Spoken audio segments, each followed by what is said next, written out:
परीक्षेच्या 10 दिवस आधीच पेपर मोबाईलमध्ये येतो।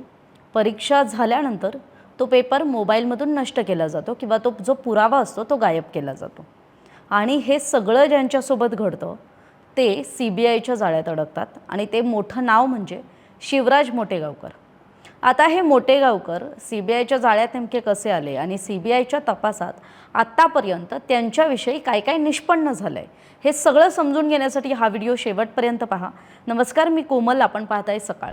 देशभरातील लाखो विद्यार्थ्यांच्या भविष्याशी खेळ करणाऱ्या नीट पेपरफुटी प्रकरणात आता धक्क्यावर धक्का बसतोय।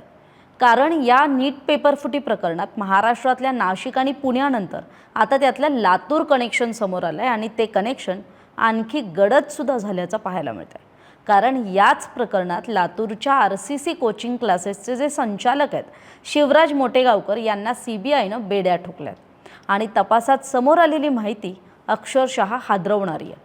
CBIच्या तपासानुसार शिवराज मोटेगावकर हे पेपर लीक करणाऱ्या एका संघटित टोळीचे सक्रिय सदस्य आहेत। मोटेगावकर यांच्या मोबाईलमध्ये 23 एप्रिललाच म्हणजे नीट परीक्षेच्या 10 दिवस आधी नीटच्या प्रश्नपत्रिका आणि त्याची उत्तरं उपलब्ध होती। याचा अर्थ 3 मे रोजी होणाऱ्या परीक्षेचा पेपर आधीच त्यांच्या हातात होता। फक्त इतकंच नाही तर या लीक झालेल्या प्रश्नपत्रिका अनेक विद्यार्थ्यांपर्यंत त्यांनी पोहोचवल्याचाही संशय CBIला आहे। आता NTAनं खरं तर यंदाची जी नीट परीक्षा आहे जी 3 मे रोजी झाली ती रद्द केली आहे। आता ही परीक्षा नव्याने 21 जूनला होणार आहे। मात्र पेपरफुटीवरून CBIनं धडाडीच्या कारवाईला सुरुवात केली आहे। CBIचं एक पथक हे मागील 4 दिवसांपासून लातूरमध्ये तळ ठोकून आहे। आजही या CBIच्या पथकाकडून RCCच्या लातूरमधल्या कार्यालयात तपास केला जातोय। तिथल्या काही पालकांशी सुद्धा संवाद केला जातोय, त्यांचीही चौकशी केली जाते। परंतु या संपूर्ण कारवाईबाबत मात्र मोठ्या प्रमाणात गुप्तता पाळली जाते। आता याच मोटेगावकरांबाबत जर सर्वात धक्कादायक बाब जी समोर आली आहे ना ती म्हणजे नीट परीक्षा संपल्यानंतर त्यांनी पुरावे नष्ट करण्याचा प्रयत्न केल्याचं तपासातून निष्पन्न झालं। तसेच जे लाभार्थी विद्यार्थी होते, ज्या लाभार्थी विद्यार्थ्यांना त्यांनी हे पेपर दिले त्यांची नावं सुद्धा सांगण्यास ते तयार नाही आहेत किंवा टाळाटाळ करतायत असं कळतंय। आता मोटेगावकर यांच्यावर कुठल्या कलमांतर्गत गुन्हे दाखल झाले तर तेही समजून घेऊयात की भारतीय न्याय संहिता, भ्रष्टाचार प्रतिबंधक कायदा आणि सार्वजनिक परीक्षा अनुचित प्रकारांना प्रतिबंध कायदा 2024 अंतर्गत त्यांच्यावर गुन्हे दाखल करण्यात आलेत। आता मोटेगावकरांवर खरं तर फसवणूक, गुन्हेगारी कट रचणं आणि परीक्षेतील गैरप्रकारांना खत पाणी घालणं यासारखे गंभीर आरोप ठेवण्यात आलेत। शिवराज मोटेगावकर ज्यांना खरं तर अटक झाली त्यांच्याविषयी सांगायचं झाल्यावर ते खरं तर 47 वर्षांचे आहेत। लातूरमधल्या RCC म्हणजेच रेणुकाई करिअर सेंटर या सेंटरचे ते संचालक आहेत। त्यांच्या राज्यभरात अनेक शाखा सुद्धा आहेत। आता त्यांना 17 मे रोजी म्हणजे काल चौकशी अंती CBI कार्यालयातूनच अटक करण्यात आली आहे। यावेळी त्यांच्याकडून त्यांचा आधार कार्ड आणि विविध बँकांचे जे डेबिट कार्ड्स आहेत ते जप्त करण्यात आल्याची माहिती आहे। दरम्यान CBIनं लातूरमधले RCC कार्यालय आणि त्यांचं जे निवासस्थान आहे त्या दोन्ही ठिकाणी छापेमारी करत त्यांचे मोबाईल, कम्प्युटर्स आणि महत्त्वाचे जे डॉक्युमेंट्स आहेत ते सुद्धा जप्त केल्याची माहिती आहे।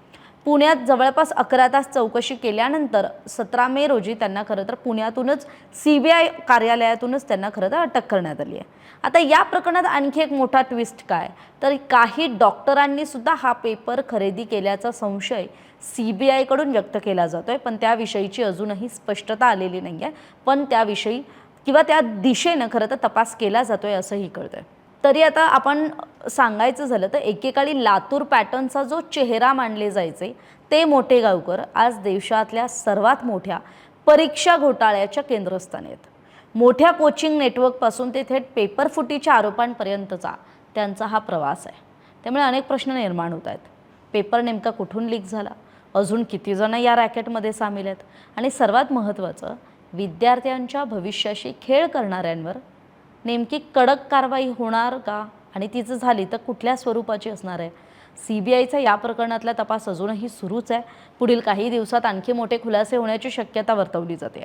त्यामुळे नीट पेपरफुटी प्रकरणातल्या प्रत्येक अपडेटसाठी सकाळला सबस्क्राईब करायला विसरू नका। हा व्हिडिओ माहितीपर वाटला असेल तर जास्तीत जास्त शेअर करा, कारण ही बातमी म्हणजे फक्त एक घोटाळा नाही आहे तर लाखो विद्यार्थ्यांच्या भविष्याचा प्रश्न आहे। महाराष्ट्रातील सर्व बातम्यांचे विश्वासार्ह व्यासपीठ, सकाळच्या सर्व सोशल मीडिया प्लॅटफॉर्मला लाईक, फॉलो आणि सबस्क्राईब करा। तसंच सर्व नोटिफिकेशनसाठी बेल आयकॉन प्रेस करायला विसरू नका.